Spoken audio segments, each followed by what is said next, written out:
Aujourd'hui, 13 février 2026, le monde entier célèbre la journée internationale de la radio. À cette occasion, nous sommes allés à la rencontre de Paul Gasbergo, journaliste à la retraite. Vous l'entendrez dans ce journal.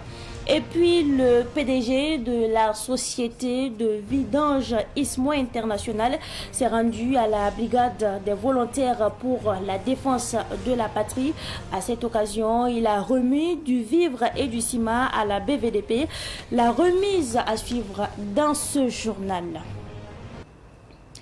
Mesdames et messieurs, bonsoir et bienvenue à ce rendez-vous consacré à l'actualité sur Savane TV. Le monde entier célèbre aujourd'hui la journée mondiale de la radio. La problématique de l'intelligence artificielle est au cœur de la célébration 2026 de la journée de la radio. Le thème retenu est l'intelligence artificielle est un outil, pas une voix. À l'occasion de cette journée, nous sommes allés à la rencontre d'un journaliste à la retraite, Paul Gasbergo. Sa réaction sur la journée avec notre reporter Yacouba Kemtori.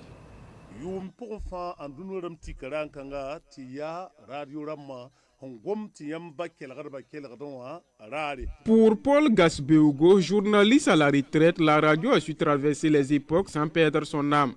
Même à l'ère de la révolution numérique, elle conserve une notoriété inébranlable, capable de toucher des millions de personnes au-delà des frontières. À cette journée dédiée à la radio, il revient sur l'importance de la radio dans la société.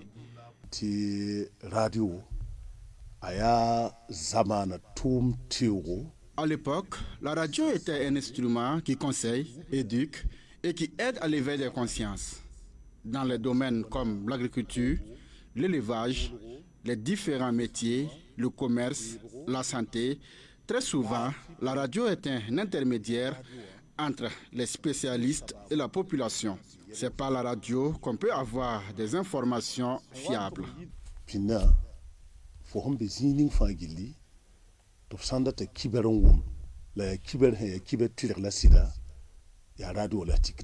Célébrée chaque 13 février, la journée mondiale de la radio rappelle l'importance de ce média dans la société. Cette année, la journée s'interroge sur l'avenir de la radio face à l'évolution de nouvelles technologies. Pour le journaliste à la retraite Paul Gasbergo, la radio garde toujours sa place malgré l'évolution du numérique. Avec l'avancée de la technologie, on peut avoir les informations partout. Et cela affaiblit un peu la radio. Mais la radio garde toujours sa valeur. La radio soutient et accompagne l'humanité dans tous les domaines. Nous ne pensons pas que la radio est en voie de disparition. Quel qu'en soit ce qui va se passer, l'écoute de la radio reste accessible à tous et est bénéfique. Nous voulons dire que la radio ne peut jamais disparaître.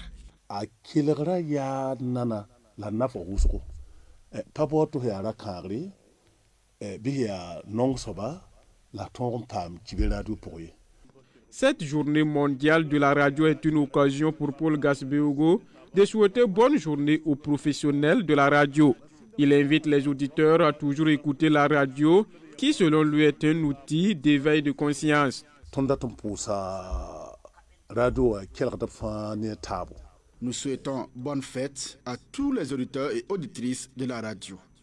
Nous devons faire en sorte que les activités de la radio avancent. J'exhorte tous les acteurs de la radio de toujours diffuser des informations vraies afin que la radio puisse garder sa place d'antan. Faisons surtout attention à toute information diffamatoire. Nous rendons hommage à toutes les autorités du Burkina Faso. Bonne fête de radio à tous les auditeurs. Que la paix revienne au Burkina Faso.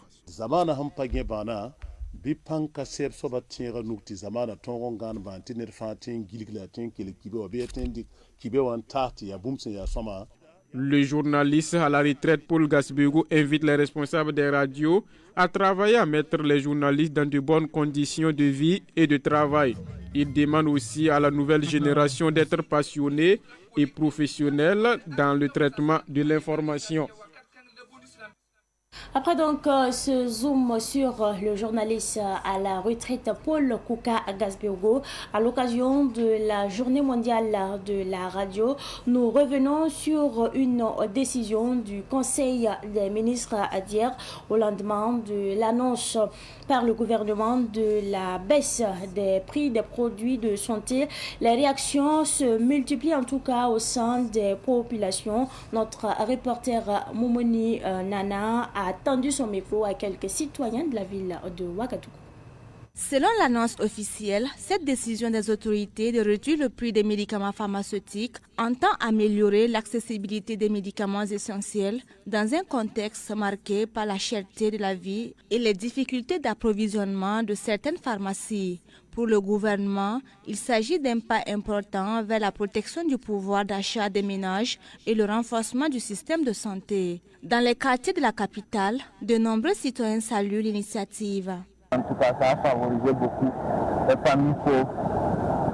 Il y a ceux qui ont des problèmes, de vraies difficultés en matière d'argent, surtout dans le domaine médical. Et des fois, tu es là, tu es malade, ça c'est vrai. Et puis là, en ce moment, on dit qu'on donne les ordonnances et puis la famille n'arrive pas à payer. Les médecins aussi sont là. Tant que les médicaments ne viennent pas, ils ne peuvent pas agir. Mais dans ce contexte-là, si on a pu baisser les prix, ça va beaucoup favoriser certaines familles. C'est vrai que ça ne va pas pouvoir toucher toutes les familles, mais ça va diminuer un peu. Je remercie le gouvernement pour la réduction des prix des médicaments. Cela nous permettra d'arrêter l'achat des médicaments de la rue. Ma prière est que Dieu fortifie le gouvernement. Avant, on payait les médicaments de la rue, souvent par manque de moyens. Je suggère qu'il revoie aussi le prix de l'essence. Sinon, beaucoup de choses ont été faites au niveau des denrées alimentaires. Ce qu'ils sont en train de faire, c'est bon pour la population. Le produit médicament, ça c'est bon, avec la consommation de riz. C'est tout ce que moi je vois comme un truc qui doit les gens un petit peu. Mais le reste, ce que nous allons faire là, on n'a pas continué comme ça. Ça va nous coûter cher, mais on va s'en sortir. Sans ça, on ne pourra pas. En tout cas pour l'initiative, c'est bien fait. Parce que il y a beaucoup de personnes qui en ont besoin. Parce que la baisse va vraiment beaucoup aider beaucoup de personnes qui en veulent, mais ne peuvent pas. Par exemple, des fois je vois les gens, parce que des fois je ne peux pas prendre mon bus même. Je vois les familles qui sont arrêtées au niveau de la pharmacie, au bord de la pharmacie, en attendant les candidats qui veulent venir acheter leurs produits. Puisque eux aussi, ils les aident à ce qu'elles aussi n'aient pas acheté leurs produits. La réussite de cette initiative dépendra, selon plusieurs observateurs, de la capacité des autorités à garantir une application stricte, transparente et durable des lois au bénéfice réel des populations.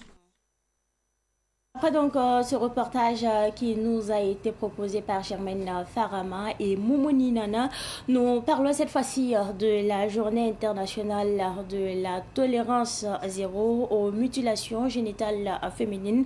À l'occasion de cette journée, l'ONG Voix de Femmes a organisé un dialogue intergénérationnel à l'université Thomas Sankara. Au cœur donc des échanges, la lutte contre les mutilations génitales féminines et les violences basées sur le genre. C'est un reportage signé Samuel Moko. Vers 2030, pas de fin aux mutilations génitales féminines, sans engagement et investissement soutenu est le thème de ce dialogue intergénérationnel voulu par l'ONG Voix de Femmes. Ce dialogue intergénérationnel entre dans le cadre de la journée internationale de tolérance zéro aux mutilations génitales féminines.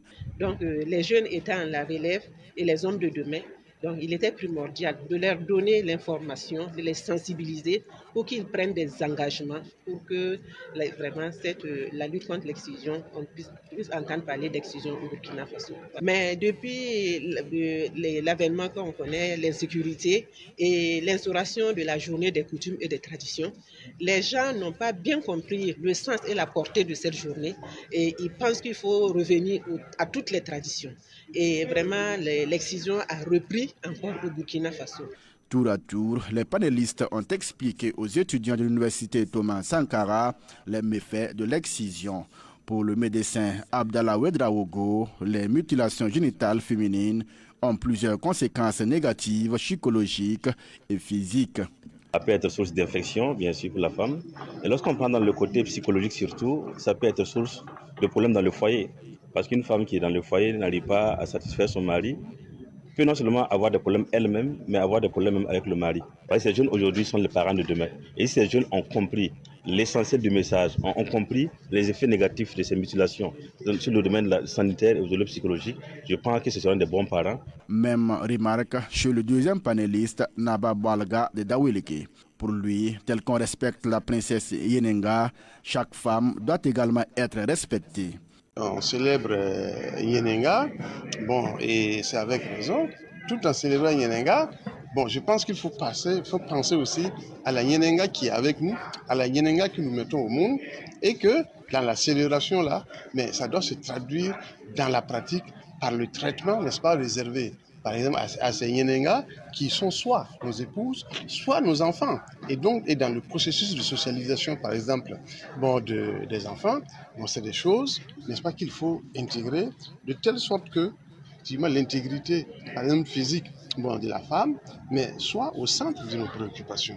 Les étudiants de l'université Thomas Sankara, sortis nombreux pour la circonstance, se sont réjouis du thème abordé. Zakaria Sawadogo, étudiant en mathématiques, se dit prêt à mettre en pratique les conseils des panélistes en procédant également à des sensibilisations dans les zones reculées. Je veux vraiment être plus clair des conséquences que l'excision peut emporter dans le but de pouvoir vraiment aller dans ma localité, faire comprendre les parents, les anciens, vraiment des conséquences négatives de l'excision, afin qu'ils puissent prendre des mesures d'arrêter de faire ces genres de choses. Les mutilations génitales féminines constituent une violation des droits humains qui porte atteinte aux droits fondamentaux des filles et des femmes. Le PDG de l'entreprise de vidange ISMO International a rendu visite à la brigade des volontaires pour la défense de la patrie BVDP. Ismaël Ouedraogo a exprimé son soutien aux volontaires pour la défense de la patrie en faisant un don de vivres et de ciment à la BVDP. Le film de la cérémonie avec notre reporter Samuel Moko. Ce don du président directeur général de l'entreprise de vidange ISMO International est un amour manifeste de ce dernier pour son pays, le Burkina Faso, dit-il, mais également une expression de soutien et d'encouragement aux volontaires pour la défense de la patrie VDP qui se battent pour un retour de la paix. C'est un devoir de patriotisme de venir ici et donner ce don pour montrer au reste du monde que le Burkina est debout et le Burkina ne fléchira jamais. Nous qui sommes restés, les citoyens lambda qui sommes restés à Ouagadougou, nous devrons galvaniser les troupes qui sont sur le terrain à reconquérir notre patrie par des bons mots, par des mots de galvanisation et par des dons. Le don est composé de 30 tonnes de ciment et 10 tonnes de riz, 0,5 tonnes de spaghettis et 10 cartons d'huile. Depuis près de 3 ans, je suis en train d'agir et faire des dons, faire des forages pour donner au PDI les femmes qui font la culture maraîchère. Ce don de ISMO International n'est pas une première. Il est dans cette œuvre d'humanisme il y a plus de 3 ans maintenant. Pour le commandant de la brigade des volontaires pour la défense de la patrie, BVDP, l'action de Ismaël Ouedraogo est louable. C'est un don qui a déjà été distribué aux bénéficiaires, que sont les VDP, à travers leur famille. Alors, vous savez, ces gens de dons sont toujours utilisés pour soutenir les familles de nos voyants VDP qui sont au front, pour qu'eux aussi puissent avoir l'esprit tranquille et être concentrés pour veiller à la sécurité des personnes et des biens, parce qu'ils savent qu'à l'arrière, il y a des hommes et des femmes qui ne dorment pas aussi, qui les soutiennent, qui soutiennent leur famille, pour faire en sorte qu'ensemble, dans un élan de solidarité, nous puissions arriver à bout de ce terrorisme-là. Le PDG de ISMO International, qui promet une prochaine visite à la BVDP, en a profité pour émettre ses documents dans l'optique de se faire enrôler comme volontaire pour la défense de la patrie VDP. Nous évoluons toujours dans ce registre. La commune de Souroubila, dans la province du Kouéougo, région de Oubri, adhère à la révolution progressiste populaire en abrégé RPP. Elle offre du matériel roulant, des vivres et du carburant aux forces de défense et de sécurité pour leur mobilité dans la localité. Le don a été remis donc ce matin à la mairie de Souroubila et Koubakiam Touré de retour de Souroubila. C'est un don composé de 8 motos, de vivres et de plus d'1 500 000 francs CFA pour le carburant que la population de Souroubila offre aux forces de défense et de sécurité ainsi qu'aux volontaires pour la défense de la patrie.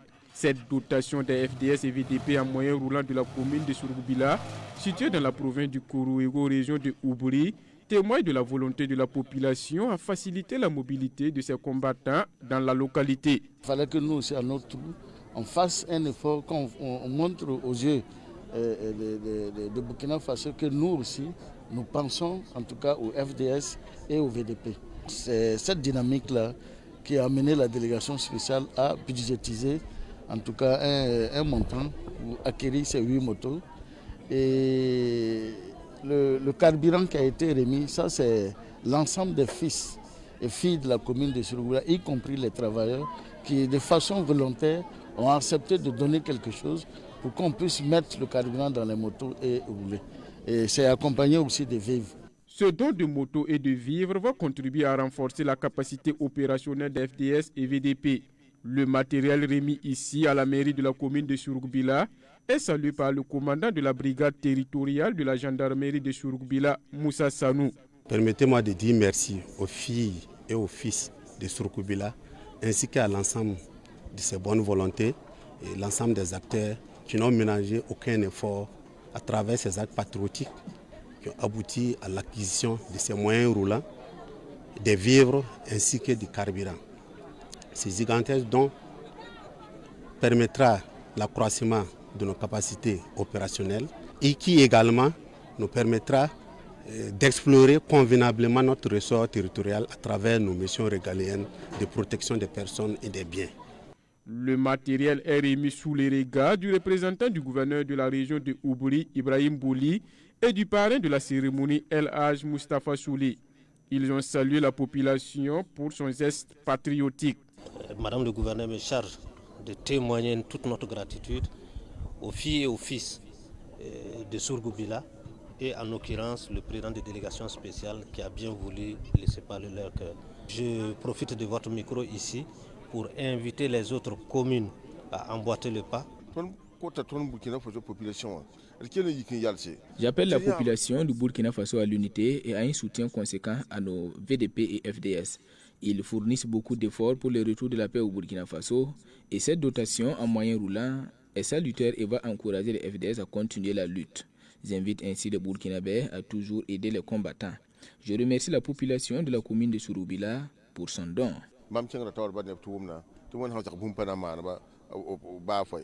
La population de la commune de Souroubila, à travers le Naba Congo, salue l'engagement des forces de défense et de sécurité dans la lutte contre le terrorisme.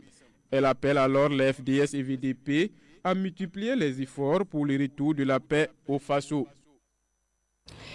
La première édition des bâtisseurs du Kadiogo qui récompense les fils et filles du Kadiogo qui ont contribué à la cohésion sociale et à la solidarité ont été primés hier matin. Cette cérémonie a été l'occasion pour le conseil régional des organisations de la société civile du Kadiogo, en abrégé COS Kadiogo, de remettre la somme de 500 000 francs CFA pour soutenir la campagne de solidarité d'Aimé Sira. La cérémonie a eu lieu au Conseil burkinabé des chargeurs à Ouagadougou en présence de notre reporter Takis Bamaliam. 32 personnes physiques et morales ont reçu des attestations de reconnaissance de leur engagement pour le développement de la province du Kadiogo. Parmi elles, le PCA de Savane Media, El Hadj Boubacar Zida Sinaba, l'agence Faso Mebo, l'agence burkinabé de la cinématographie et de l'audiovisuel ABCA, la police municipale, l'association de la Brigade Verte. Ceci nous représente beaucoup de choses pour nous, parce que c'est une honneur pour nous de recevoir ce cadeau pour honorer notre alliage. Reconnaître le mérite des acteurs de développement de la province du Kadiogo est une manière de les galvaniser tout en invitant d'autres acteurs à suivre leurs pas. Nous avions également saisi l'occasion pour reconnaître le mérite d'un certain nombre d'acteurs qui, à travers leurs contributions, qui, à travers leurs investissements, contribuent au développement du Kadiogo, que nous avions nommé bâtisseurs du Kadiogo. Ceci, c'est pour leur dire que nous sommes contents de ce qu'ils font. Nous les félicitons de tout ce qu'ils font et nous les invitons davantage à toujours continuer parce que toutes ces petites actions mises ensemble contribuent à faire de la région du centre la locomotive du Burkina Faso. Toute initiative qui va dans le sens de l'accompagnement de la vision du gouvernement actuel est à accompagner. Il était tout à fait normal que nous venions pour assister à cette cérémonie et en même temps encourager ceux qui ont l'idée de construire notre région, par-delà notre pays, pour dire non à tous ceux qui doivent détruire le pays, mais plutôt encourager ceux qui doivent construire notre pays, notre région. Et c'est important, cet appel que je lance à l'ensemble des forces vives donc, de la région, pour que nous puissions, main dans la main, œuvrer pour la construction de notre région. Le Conseil régional des organisations de la société civile du Kadiogo a répondu présent à l'appel des autorités burkinabées à soutenir la campagne de solidarité des Messira à hauteur de 500 000 francs CFA. Les jours à venir, les organisateurs de la première édition des bâtisseurs du Kadiogo iront remettre leurs contributions à l'agence Faso Mebo. En faisant du mal à quelqu'un, tu te fais du mal à toi-même. En réalité, tout ce que tu fais de mal te reviendra en pleine figure. Ça peut être aujourd'hui comme dans 10 ans. Faisons donc le bien autour de nous, car le bienfait n'est jamais perdu. C'est donc tout pour cette édition que j'ai pris en tout cas du plaisir à vous présenter. Merci à vous pour votre constante fidélité. Bon week-end en compagnie donc des programmes de la télévision et de Nouvelle Cité.